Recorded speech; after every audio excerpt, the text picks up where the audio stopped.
Навиките за читање се стекнуваат во најмлада возраст, односно човек за книга се фаќа додека е мал. Ова оние што се занимаваат со литература го знаат добро, па не случајно токму децата им се незначајната целна група. За 2 недели во Штип се организираат 2 саема на книги за деца и млади, но овој пат понудата беше многу поголема. Буквално издание за сите генерации. Значи, од боенки, сликовници, енциклопедии, речници, разговорници, за лектири за основно и средно образование, па се до бестселерите, книгите за секое домаќинство, психолошка литература, прирачници, научни изданија и бројни други наслови. Саемот беше можност да се видат книги, но и да се презентираат сопствените книжевни способности.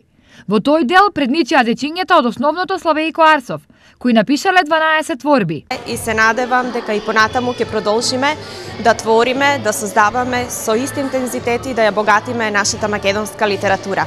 А 28 дечиња од градинката Вера Цирибири Трена ги презентираа своите цртежи на тема Мојот град. Прво си цртаа својата куќа, потоа соседството и важните објекти околу нивното соседство, градинката и патот до градинката, како и шеталиштето на градот Штип, реката Отиња, кој што е како еден важен објект преку кој се ориентираа.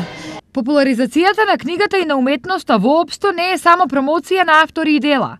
Тоа е креирање на нови навики, отворање на нови можности и создавање на самоуверена и писмена нација со изградени ставови за животот.